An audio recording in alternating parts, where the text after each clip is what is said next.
Why I always do this, but I always start the live when I'm like, okay, now I start the live and I should have used the restroom.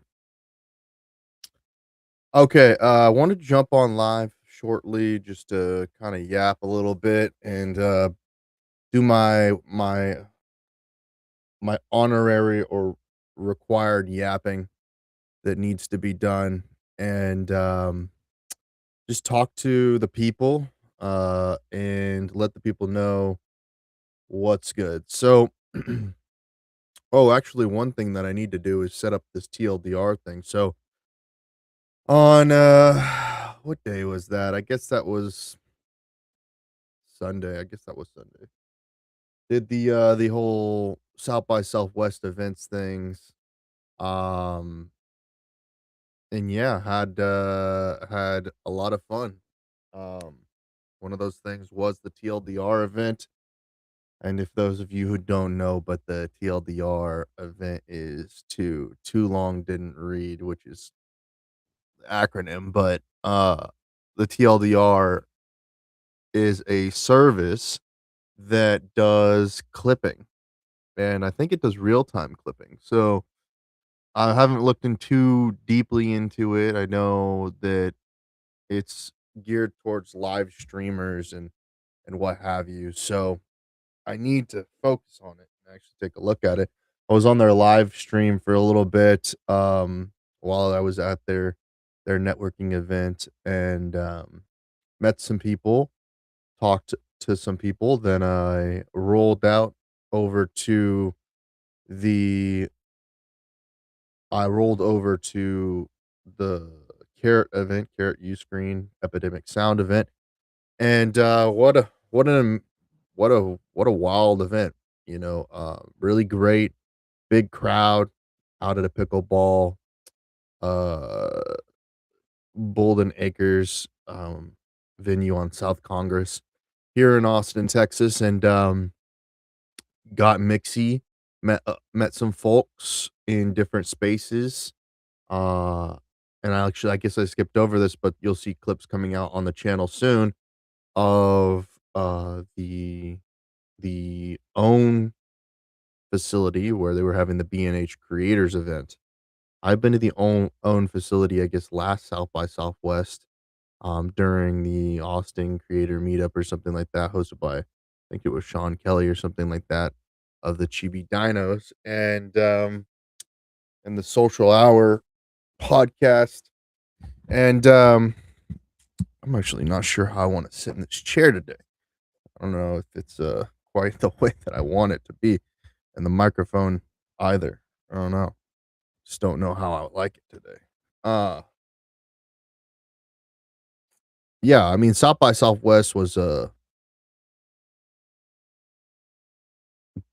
really, really fun, engaging event, met a bunch of people, uh, just did the most tapping to share contact, on iPhone that I've done in a long time. The the event for South by Southwest was different than any other South by Southwest with the convention center closed, but it was still a whole lot of fun. Like I started off with the AI event on Thursday, uh, and shout out to the AI house, and I think there will be content coming out where I was on their podcast. I'll have to look it up. Maybe they'll share it with me. Maybe they won't. I'm not sure where that content will live, but hope to put those clips out as well. Really, really just was doing a whole lot of networking. I left early at the AI event to because once it got to a certain point, it was mostly, just folks who weren't there for AI, but there for the event, the show, the musical act at the end. So I didn't get a chance to see it, but I saw some of the clips from the Chingy um event and some of the other people who were there. Uh, Before I didn't actually see any clips from the opening acts, but then, Friday, I really didn't do anything. Went out, met another esports guy, Taze, out while I was out. Um,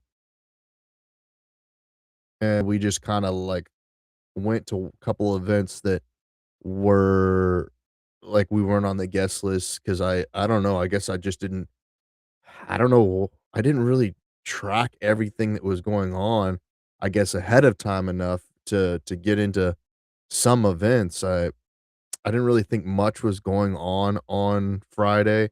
Apparently, there was stuff, but they weren't on the same, event calendar that I was on, or I was on a bunch of different event calendars checking on what was happening, and I made it to most of the stuff, but not everything was, open invitation. Some of it was closed invitation. You had to either get an email or, had to know somebody who knew about the event ahead of time to get onto it. And so, yeah, we went on 6th Street. I wasn't really prepared Friday to go on 6th Street and do a whole 6th Street thing. If I was ever to do a South by Southwest, because 'cause I'm local, and stay out all night, I would wanna get, like, a hotel, downtown, just to have my setup, and not for nothing, you know, s there's some serendipity to kinda, like, hoofing it and roughing it and doing all of that when it comes to the events.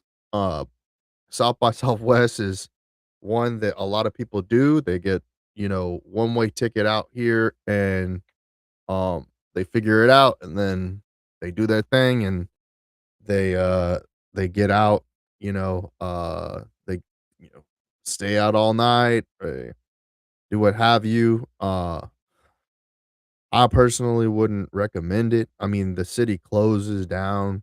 There's not really that ma there's no after hours spots really, unless you know somebody who has a house downtown or, somebody with a who knows, something locally to go and do some after hours. So I just I wouldn't recommend it here in Austin. Now, other places I've been to, Los Angeles, which I haven't spent my time in it, but I know that people do a lot of after hour stuff and it's more like open doored. Um, Atlanta that I had been to for DreamHack, even Dallas and Houston for what it's worth are way more, sociable than Austin. Austin is not, it's during the day and up until the doors close, and the doors close, they close and everybody goes to bed. It's a sleepy city. There's just not much going on, and if you're getting into anything, you kinda need your own spot. I mean, there's a reason why, you know, it's overpopulated, not enough housing, etcetera. Prices are going down now because they've overhoused, but yeah, I don't know. I can't really I would just speak for myself, which is to say, like, if I was going downtown and I was gonna do the whole 6th Street thing, stay out late, get into an after hours, because I know a couple places that I would get into, uh, I would definitely want a hotel, somewhere to go back to, because it's unlikely that you run into somebody of that is cut from the same cloth if you're a lone wolf out there, you're doing it on your own, you're making you're making the most out of this stuff, but, you know, that's mm, that's I think that the situation is, different for everyone. I know some folks who are older, who have been doing it for years and see the growth, see the changes, see all the different stuff, and they're still out here, making things happen, and then younger people who are just like, you know, doing their thing, I guess. Um, but yeah, I mean, Friday was whatever, Saturday was was good too. I mean, really, let's see. Saturday was Rockwater, then went to Revolt, and then yeah, and then let's see. Sunday was I guess Sunday was the Stan event, yeah, and then I guess I did the own app thing, and then oh, no, how did that roll out? Let's see, how did that play out here? Played out like no, no, Saturday, yeah, Saturday create Rockworth and Revolt, and then, yeah, it was, Creator Palooza, oh, yeah, then the Creator Gold thing, then the B&H creators and the Capital creators, then the Awesome Creator Mixer. And then, oh, yeah, on Monday, I did the Supabase event, which was cool because they were, like, doing a bunch of giveaways and stuff like that. But I met the people that were there, and they were tech people, but more like engineers. Nobody was I think I met one person who was doing, like, a real, a real app. Hope to reconnect with them. That was unique. A lot of people were on a team, doing other things, and then but nothing consumer focused. A lot of it was B2B, enterprise grade functionality, or they were looking for a role or whatever. And, so I swung to the Flow Sports thing for, like, 30 minutes before meeting up with, some partners, and then we headed over to the Fixated event, and the Fixated event was really great too. Just got really reconnected with a bunch of people who are in the creator economy, um, and met some other folks who I hadn't met before in the creator economy, who are, agents, managers, content creators, uh, and had a good time. Played a little bit of, uh, cornhole, uh, then pretty much left there a little bit early too, went back to the house, called it a night, got back up next day, which was Monday, did no, that was Monday. Took Tuesday off because Tuesday I was just, like, cooked. I still have this kinda, like, I don't know what's going on, like, sinus pressure and, like, jaw pain and whatnot on my left side of my face. I'm not sure entirely what it is, but it was going on. Then Wednesday, I went out and I did the South by Southwest Gaming and the, side hustle event, and I was I was in a different mood. I was just like, "Okay, cool. Imma be relaxed, chill, just see where things go," and things didn't really go anywhere.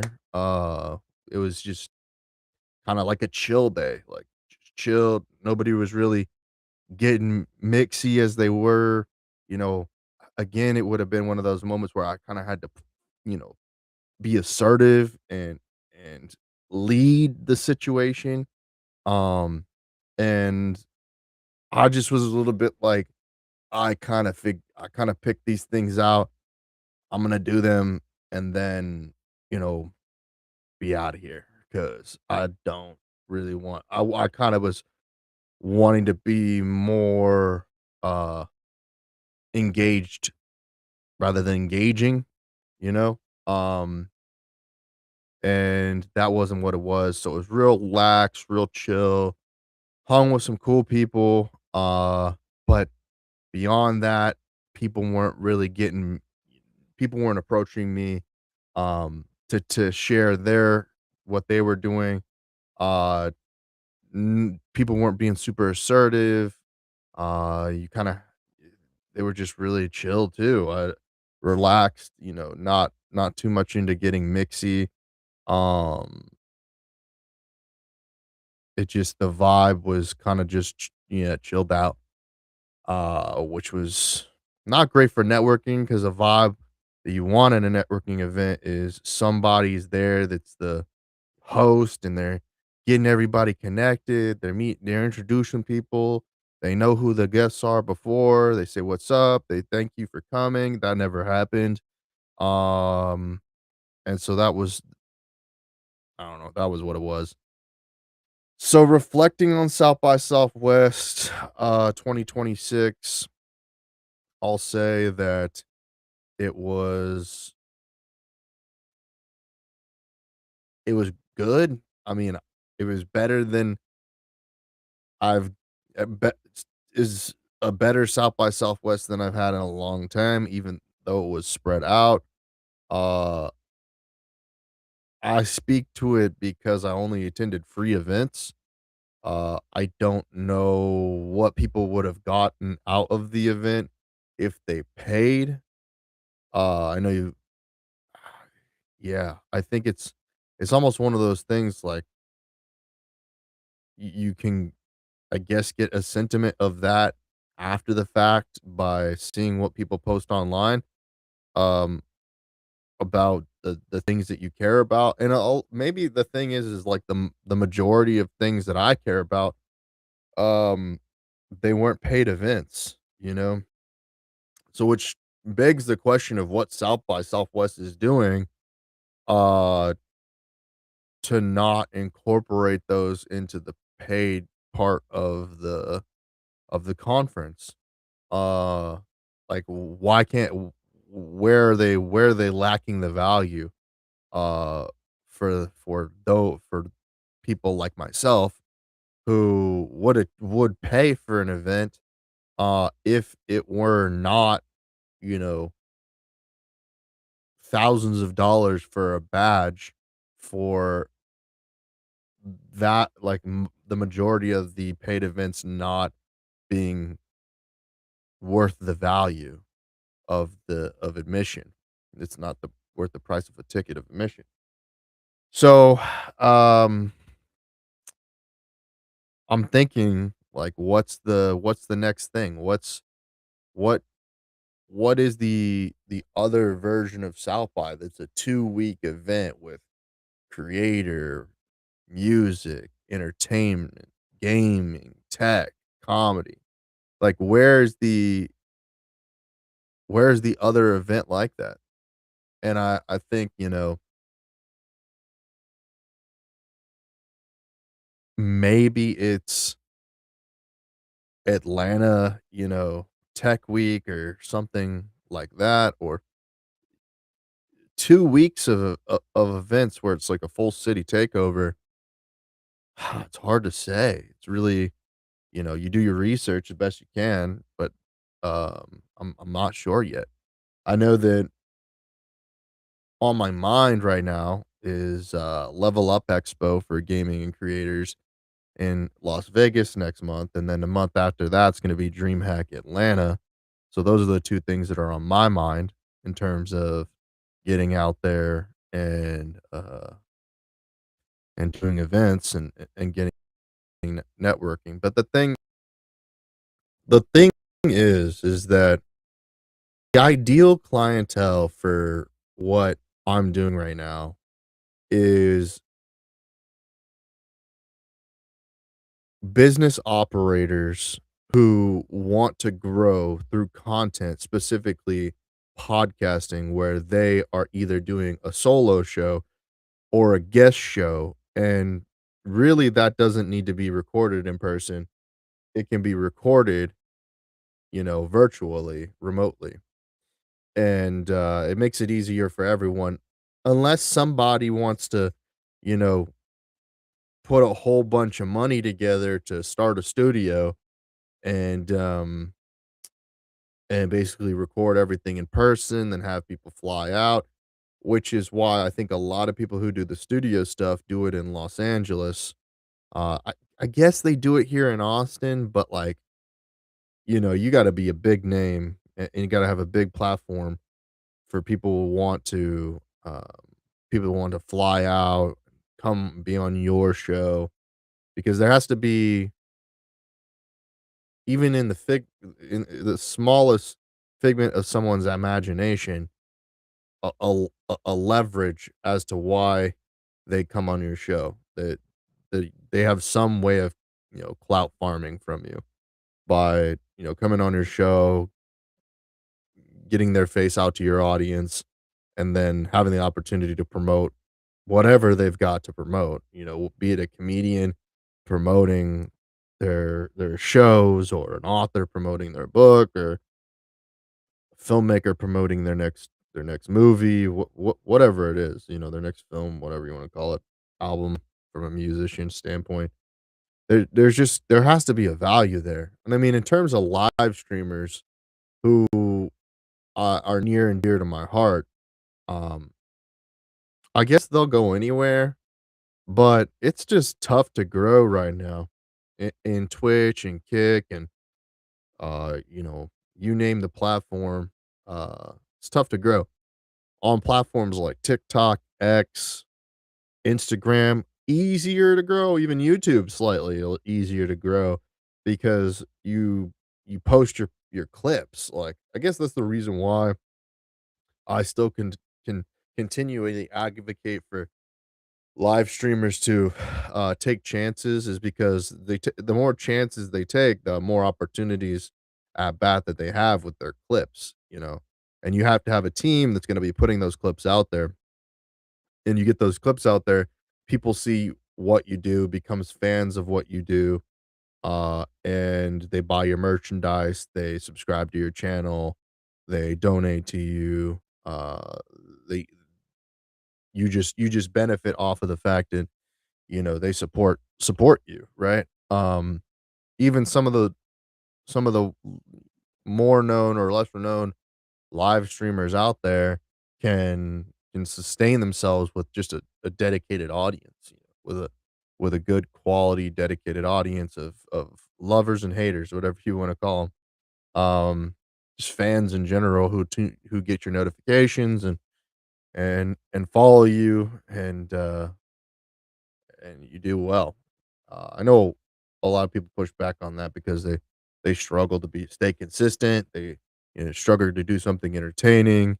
They struggle to know what's going on because they're just not good at understanding social, dynamics or what have you. And so, uh, they just don't know who's popular. They don't know what's going on, or they do, and they just don't do anything about it. Uh, and I guess a big takeaway from South by Southwest was I thought, in 2012 to 2018, even into the 2020, beginning of 2020, that I wanted to be a creator, and not so much anymore. I think I have developed into a producer, manager, director. That's what I've developed into, and I think that's what I like doing. Uh, Being a creator, because I think I thought maybe I would be an IRL streamer. I thought I would be, like, in front of the camera all the time, doing these 14-hour a day live streams, uh, either, playing games, or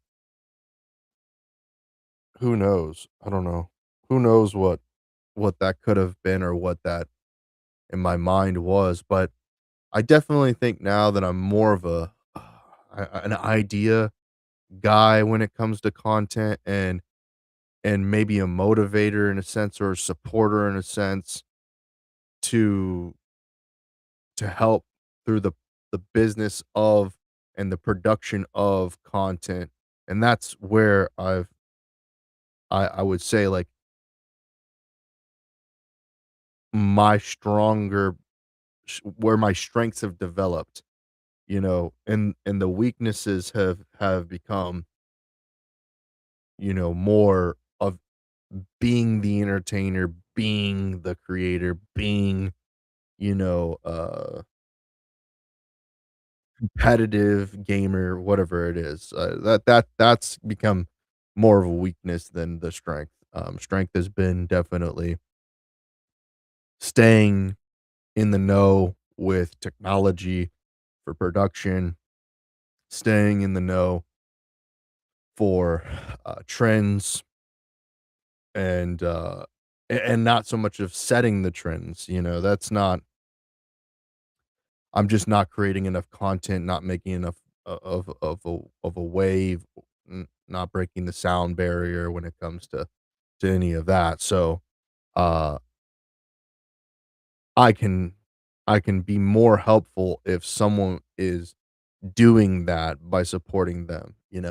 I wouldn't consider myself really a moderator or an editor or um or or anything like that, even though that's something that a lot of creators on the come up, you know, take advantage of from their fans. I'm much more on the commercial side of this stuff. So if you have a business and you need to create content that is in the algorithm for people who are in search of your business, that's the thing that I'm doing. I'm helping you create content. I'm making that content compatible with the algorithms to show the content in the feeds when people are scrolling on TikTok, when people are scrolling on X, when people are scrolling on Instagram, that your content shows up and that you're talking about things that matter to the whole or the larger zeitgeist of what's going on. Because there's always a crossover, even in an industry, between what is happening in the world, what's happening creatively, what's happening, in your culture, and you have to figure out where those synchronicities come together in order to not just be posting content into a void. And it's becoming less and less, posting content into a void as the algorithms shift from fans to interests. So people who are interested in things that you talk about or what you care about are gonna see the content that you create and you produce, as opposed to just people who follow you or what have you, or people followers of those who follow you. Uh, and so that's been beneficial, for the growth of clients and stuff like that. So, as we come to a wrap up here, because I just wanted to do a quick live and see where the algorithm is for me today, in terms of distribution on a live component. Also, I just think that it's best if we're going to be doing promotional content or talking about things that are going on, that we just cut it live and then clip it up after the fact and just let it live on YouTube. Uh, I just want to say that if you're thinking of starting a business, you're thinking about sharing your hobby, you're thinking about just sharing your personality in general, I encourage you to do so. I encourage you to, start working it out, figuring out exactly what you wanna be a part of, in terms of content and make it happen. Again, all the things that I have going on are at trentknox.com, TRENTKNOX.com. On all of the things at Trent Knox and at Trent Knox TV. Appreciate you for tuning in, and until next time, I hope you are being the best version of yourself or striving to be the best version of yourself, and I'll talk to you soon. Bye. Later.